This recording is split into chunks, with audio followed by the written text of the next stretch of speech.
cette nouvelle séance. Donc installez-vous confortablement, comme vous savez le faire. Car aujourd'hui, on va travailler sur quelque chose de très particulier, sur lequel on a déjà fait plusieurs séances, je dirais.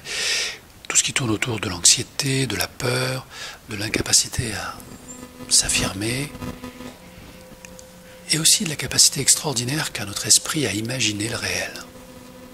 Car si on veut bien y regarder de plus près, on se rend assez vite compte que notre anxiété n'est en fait qu'une construction mentale, émotionnelle, psychique. Quelque chose que nous inventons de manière consciente pour essayer de contrôler les choses. Et la première chose qu'une part de nous veut contrôler, c'est le futur. C'est un peu, si on raisonne en creux, presque l'effort de notre enfant intérieur qui consisterait à dire je n'ai pas pu contrôler mon passé, j'ai été soumis, et je souhaite maintenant contrôler mon futur. Lorsque l'on fait ça,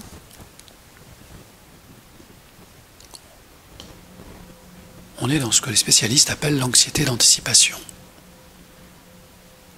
Cette anxiété d'anticipation gère de nombreux symptômes et peut aller jusqu'au TOC, de contrôle, et l'on retrouve encore une fois cette notion de contrôle. Ce mécanisme est assez classique, assez courant, lorsque des blessures importantes gouvernent notre psychisme.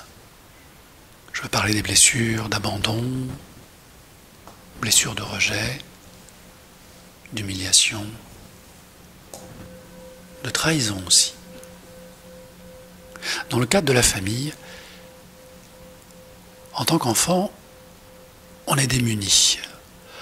On est l'enfant qui subit, l'enfant soumis. Et lorsque l'on se révolte,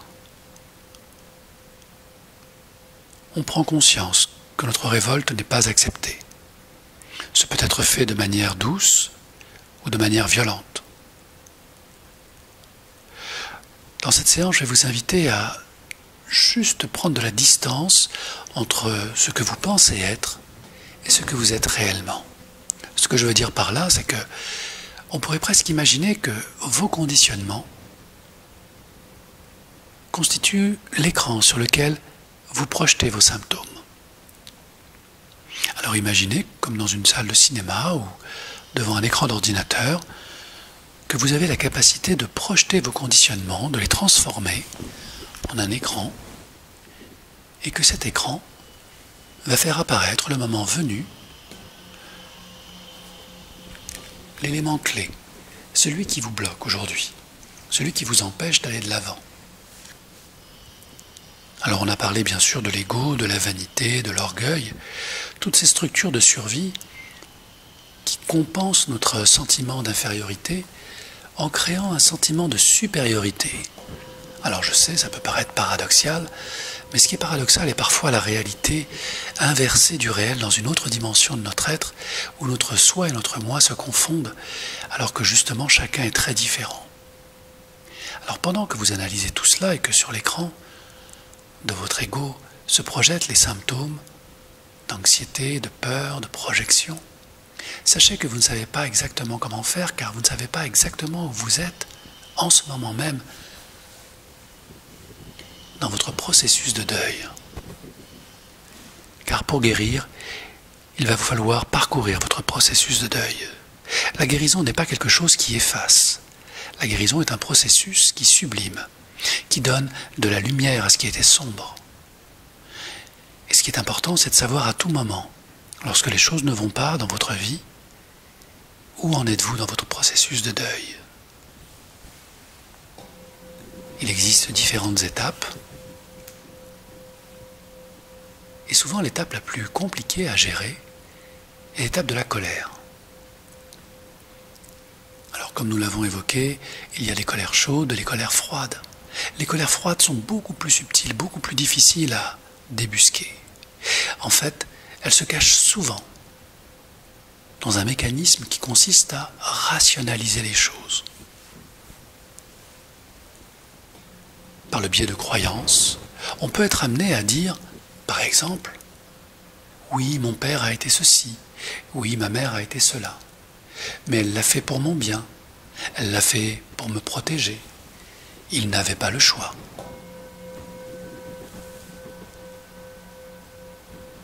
À travers ces formes de rationalisation, une part de nous est rassurée. Cette part d'enfant soumis, qui trouve des excuses, qui pardonne, mais en surface. C'est ce qu'on appelle parfois, lorsque l'on va un peu plus loin dans l'analyse, le syndrome de Stockholm. La capacité que l'on a à non seulement pardonner à ses agresseurs, mais aussi à les protéger. Ce syndrome est très connu des spécialistes, et c'est malheureusement ce que l'on perçoit chez les enfants qui ont été abusés psychiquement, physiquement, émotionnellement. Alors sur l'écran de votre conditionnement, sur l'écran de votre ego, je vais vous inviter à laisser émerger ce qui est acceptable pour vous de percevoir, de ressentir, ce que vous acceptez ici et maintenant de comprendre, d'intégrer, d'entendre comme étant une de vos réalités, une des colères froides qui vous empêchent d'avancer. Et peu importe la forme que prend cette projection de votre ego, faites confiance à votre inconscient pour vous transmettre ce que vous pouvez accepter ici et maintenant. Accepter est une autre étape du processus de deuil, l'acceptation. Et soyons clairs dès maintenant, l'acceptation ne signifie pas être d'accord avec la souffrance qui vous a été infligée.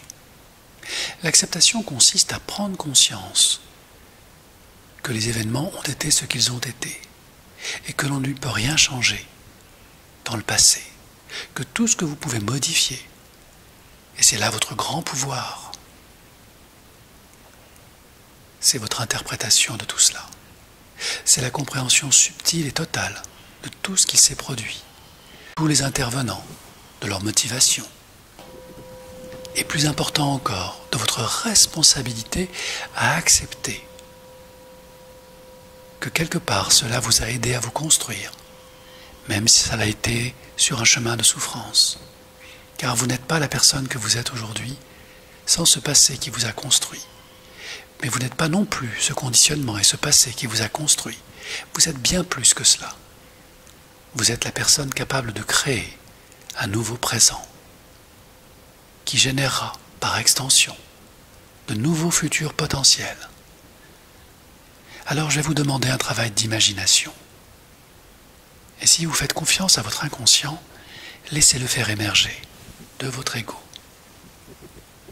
ce bénéfice caché qui bloque encore votre capacité à accepter, et plus important encore, à pardonner avec le cœur, vraiment. Quel est ce bénéfice qui vous oblige à conserver cette colère froide, à conserver ces symptômes qui vous limitent, vous empêchent de réussir, vous empêchent d'être vraiment vous-même? Regardez cela comme on regarde une série, un film, un acteur jouant la comédie. Laissez les images mentales, émotionnelles passer. Tout cela, c'est du passé, c'est dépassé. Vous êtes totalement sans sécurité. Pendant que votre inconscient projette sur l'écran de votre ego de tous ces conditionnements familiaux, le petit enfant que vous étiez et qui devait se soumettre à ces abus d'autorité narcissiques, à ces peurs, ces culpabilités, à ces adultes qui n'étaient pas encore tout à fait adultes, à ces grands-enfants qui ont joué le rôle de père et de mère dans une existence où vous étiez encore fragile et sensible. Observez ce petit être qui essaie de comprendre, de s'adapter, de s'ajuster, puis avec le temps, de se suradapter. Observez comment le petit être que vous étiez a dû faire taire, peut-être laisser mourir une part d'elle-même, cachée quelque part au fond de son cœur, comme si elle rentrait dans son terrier pour se protéger. Cette part est toujours là, c'est votre petite flamme. c'est votre être profond, c'est votre soi. Et rien ni personne ne peut la détruire ou l'altérer. Elle ne peut que se dissimuler plus profondément. Et vous savez, vous ressentez qu'à tout moment, vous pouvez la faire sortir de ses profondeurs, de ses ténèbres, de permettre à votre petite flamme intérieure de retrouver sa lumière. Et par cette lumière qui éclaire, modifier la scène, modifier l'événement principal qui vous a fait croire que vous n'étiez pas digne d'amour, qu'il fallait que vous vous soumettiez à l'autorité abusive. En tant qu'adulte, vous pouvez désormais reprendre votre responsabilité, vous autoriser à éclairer ces zones d'ombre, ces bénéfices cachés, pour que vos symptômes disparaissent aussi rapidement qu'ils ont été créés par votre inconscient, pour vous protéger il y a longtemps. Vous n'êtes pas le fruit de ce que vous avez été. Vous êtes le fruit de ce que vous faites et de ce que vous devenez à chaque instant. Lorsque vous acceptez d'être vivant.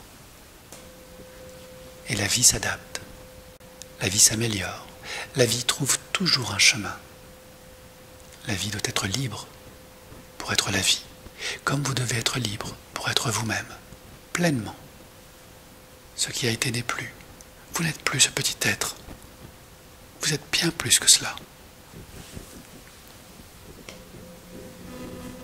C'est pourquoi, en tant que créateur, en tant que magicien de la vie, je vous invite à utiliser votre flamme intérieure pour alchimiser, transformer tous ces conditionnements usés, dépassés, toutes ces peurs, toutes ces culpabilités. Utilisez-les comme de merveilleux ingrédients qui vont vous permettre de grandir à nouveau. Autorisez-vous à vous regarder tel que vous devenez, comme si le reflet du miroir vous donne à voir la réalité de qui vous êtes, vraiment, lorsque vous êtes libéré de toutes ces illusions du passé, de tous ces conditionnements usés, de toutes ces vérités qui n'en sont pas, de toutes ces peurs qui s'effacent quand la lumière de votre conscience émerge, ouvre une porte bien plus vaste dans votre cœur, où se cache le pardon, celui qui permet de pardonner à ce père qui n'a pas été un papa, à cette mère qui n'a pas été une maman. Rappelez-vous, les enfants apeurés qu'ils étaient, les adultes incomplets qu'ils sont devenus. Cette histoire leur appartient. Et vous pouvez vous sentir libre de vous libérer de ce fardeau, de ces blessures qui ne vous appartiennent pas, qui ne vous ont jamais appartenu, de ces blessures qu'il faut leur rendre avec amour. Imaginez-vous leur transmettre un cadeau de connaissance, un cadeau de maturité.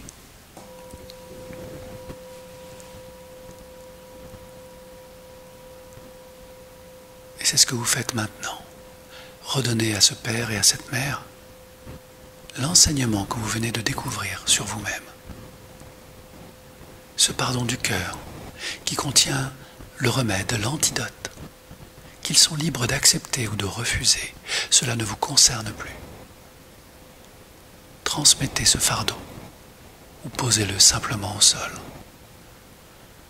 Et sentez instantanément comment tout votre être, votre cœur, votre esprit s'allège, comment le souffle de la vie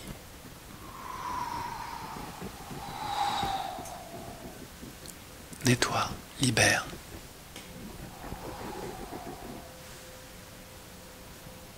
Votre esprit. Vous avez fait de votre mieux. Et vous avez mérité le droit de vous sentir libre, léger. De revenir sur votre chemin, celui qui vous permet d'être vous-même. Car qui êtes-vous pour ne pas briller, pour ne pas vibrer à la plus haute fréquence de l'amour et de la vie. Vous avez été créé pour cela, pour transmettre cette lumière, et non pour la garder cachée au fond de vous.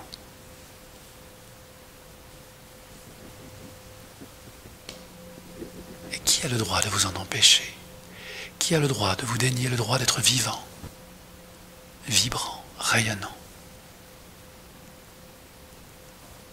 Seule la vie gouverne notre vie. Et elle le fait avec amour, patience, intelligence, douceur, puissance. Et vous connectant à elle, vous vous connectez à vous-même. Vous redevenez cette terre, cette vie, cette lumière, cette eau de pluie qui nettoie, ces larmes qui libèrent. Vous redevenez la vie. Et rien, ni personne, ni aucune situation n'a le pouvoir de vous empêcher d'être vivante, vivant. Et ce peut être émotionnel, et c'est tout à fait normal que de se reconnecter à sa force vitale, à sa lumière, à votre liberté. Et maintenant que le bénéfice caché apparaît, émerge, comme sortant d'une fleur extraordinaire, prenez conscience que ce bénéfice est un besoin important pour vous et que vous êtes prêt désormais à nourrir votre besoin essentiel, quel qu'il soit, à le nourrir de façon positive, en l'intégrant différemment dans votre vie, en trouvant une nouvelle activité professionnelle, une nouvelle relation de cœur, un nouveau lieu de vie. Et que rien ni personne n'a le droit de vous en empêcher, de vous limiter. Et que vous avez le droit de vous éloigner, de prendre de la distance, de vous respecter et d'utiliser un nouveau bénéfice pour satisfaire à ce besoin essentiel dans votre vie. Quel qu'il soit, il est le vôtre. Et je fais confiance à votre inconscient, à votre conscience, pour créer ici et maintenant de nouveaux objectifs, de nouvelles façons de faire, simples et efficaces, rapides à mettre en œuvre dans les heures, les jours, les semaines, les mois à venir, afin que votre besoin soit toujours satisfait, que le bénéfice soit toujours là, encore plus beau, encore plus lumineux, encore plus nourrissant dans votre vie, dans le respect de votre santé, de votre bien-être psychique, émotionnel, mental, physique, sentimental, sensuel. Vous avez le droit de briller, de rayonner et de vous accepter dans le reflet du miroir. Car la vie est d'une beauté infinie. Et à chaque regard, lorsque vous êtes vraiment présent, vous pouvez observer le reflet de la vie sur votre visage, dans votre cœur, dans votre aura. Et connecter de nouveau toute cette belle énergie, cette belle lumière, ces mots qui volent autour de vous et dans votre cœur, que vous pouvez vous répéter à l'envi. J'ai le droit de vivre. J'ai le droit d'être brillant, rayonnant. J'ai le droit d'être ici et maintenant, à ma place. J'ai le droit d'être heureux, heureuse. J'ai le droit de créer, de changer d'avis, d'apprendre, de me tromper. J'ai le droit de transmettre, et plus important encore, j'ai le droit de ne pas transmettre. J'ai le droit de communiquer ou de ne pas communiquer. Toutes ces autorisations, vous les avez en vous, ici et maintenant. Et d'autres encore, plus belles, plus respectueuses de qui vous êtes, vous attendent. Et à chaque pas, vous grandissez vers plus de liberté. Dans le respect de qui vous êtes, de vos valeurs, de vos croyances, qui évoluent à leur tour. Dans le respect des autres, qui ont le droit d'avoir leur vérité, leurs croyances, leurs peurs. Ça leur appartient. Car vous êtes responsable de votre vie. Et la vie est responsable pour elle-même. Et chacun gère sa propre responsabilité, à son propre niveau de conscience. Et tout cela ne vous appartient plus, car vous ne pouvez contrôler le cœur des autres.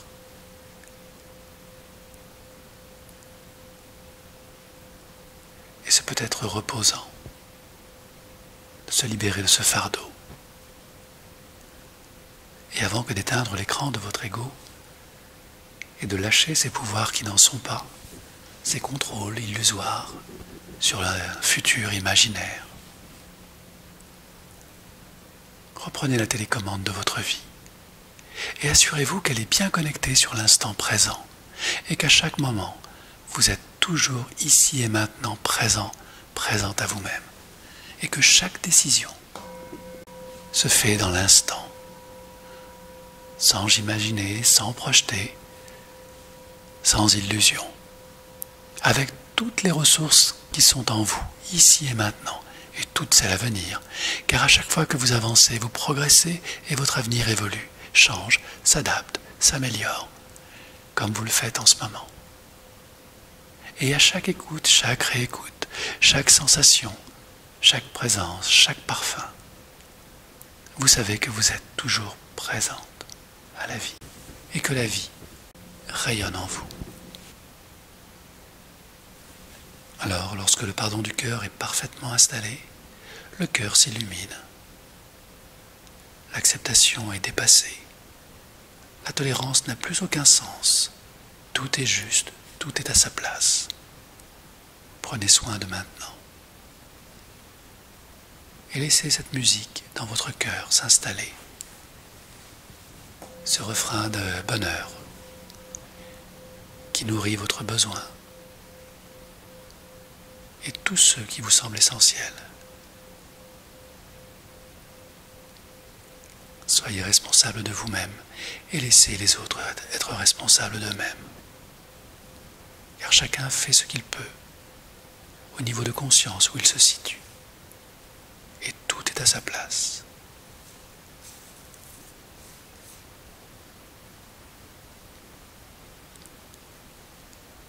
Et avant que d'éteindre l'écran, rappelez-vous une chose très importante, la plus importante de tout.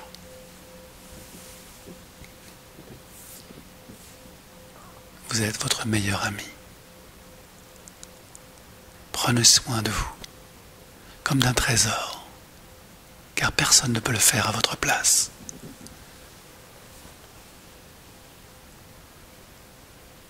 Soyez fidèle à votre enfant intérieur, et il vous le rendra par ses rires, son enthousiasme, sa joie. Et c'est lui qui vous ramène au moment où vous éteignez l'écran de votre ego, pour que vous puissiez l'entendre, le ressentir ici et maintenant, dans votre lumière. Déployez ses ailes, créez de l'espace, bougez en vous, car c'est vous qui êtes toujours au gouvernail de votre vie, quoi qu'il arrive. Alors, à votre rythme, prenez quelques longues et profondes inspirations et laissez votre mental secouer quelques vieilles pensées et comme c'est l'automne, faire tomber ces feuilles de pensées usées. Et remuant les cellules de votre corps, bougez vos doigts, vos épaules et remettez de l'énergie dans votre corps.